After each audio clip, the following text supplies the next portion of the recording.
Welcome to Film News, where I look at the best in independent and quality cinema.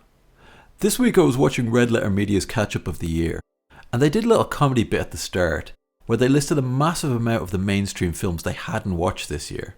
I think because of how uninspiring they were. In contrast, we've had a great year for independent cinema.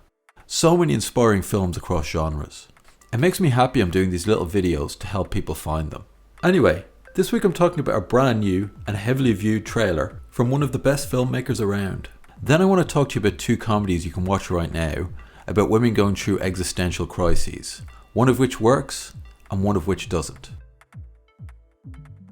A trailer for Civil War, Alex Garland's new film, has recently dropped, and right away I'm excited that a trailer for an indie film was, at least when I saw it, the number 3 trending video on YouTube. If you don't know who Alex Garland is, he started as a novelist, most famously writing The Beach. He then became a screenwriter for films like 28 Days Later and Dread. He's now a writer-director and has made a few absolute classics, like Ex Machina, Annihilation, and most recently the very underrated TV series Devs. Civil War is Garland's 4th feature. Political insurrection stories are on trend at the moment. Paul Lynch's book Prophet Song won the Booker Prize this year, for example.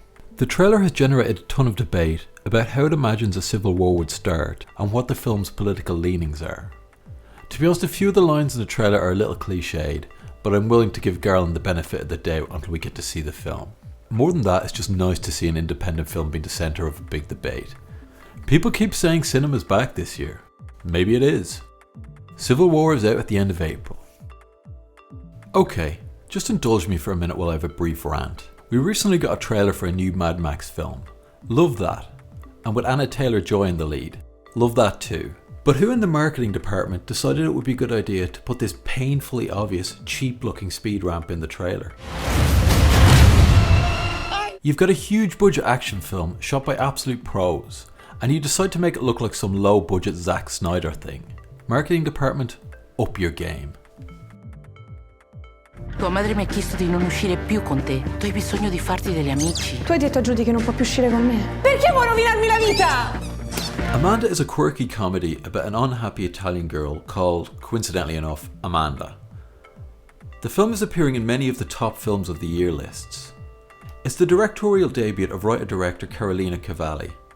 She was also the co-writer of Fremont, another film which has been present in many of this year's top 50 lists. Amanda is in her early 20s, living at home, hating her family, and not doing a whole lot else. Her mother forces her to hang out with Rebecca, the daughter of one of her friends. Now you may be shocked to hear this, but after a period of tension, they become friends. I didn't warm to this film as much as I'd hoped. I think because Amanda's kind of an asshole. She's a young, good-looking rich kid who seems annoyed at the world and everyone around her for reasons that are never really clear. She has all the attitude and quirks of a Juno or Lady Bird or Enid from Ghost World. But unlike in those films, you never empathise with her. Or at least I didn't. I like unlikable characters. They should make us see part of ourselves in them, and help us understand our own less noble traits. But with Amanda, I just didn't care. I didn't care if she reconciled with her mother or sister, or found the boyfriend she's desperate for, but can't find for reasons I never really understood.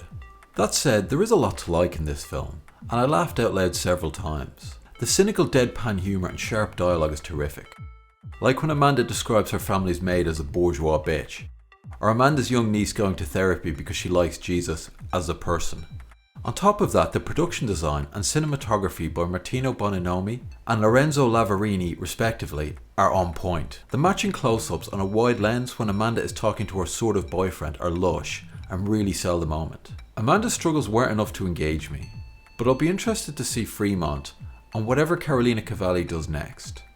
If you see Amanda, let me know if it worked for you.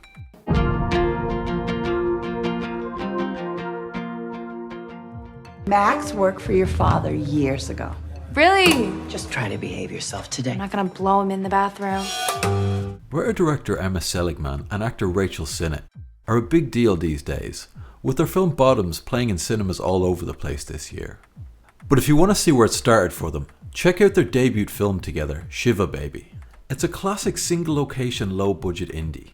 More importantly, it's a really good classic single-location, low-budget indie. Cinna plays Danielle, a woman we meet having sex with Max, who we guess is some sort of sugar daddy. She then meets her parents to go to a Shiva, a Jewish mourning ceremony. There she runs into an ex-girlfriend, and as the laws of storytelling demand, Max unexpectedly turns up with his wife and kid.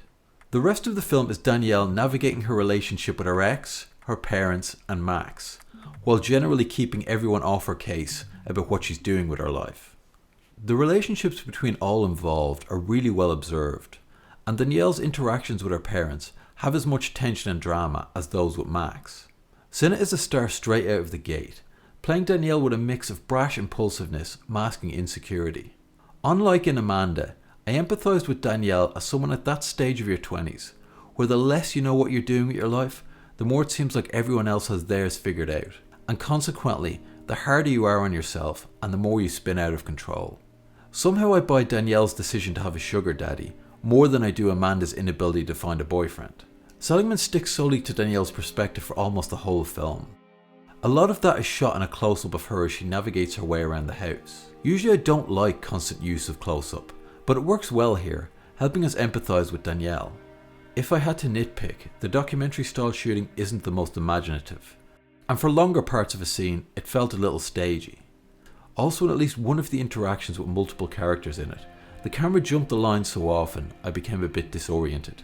But these things aren't something that spoiled my enjoyment of the film, and the final denouncement in the house, when things come to a head for Danielle, is really well done. Her breakdown is evoked through both the visuals and the sound design.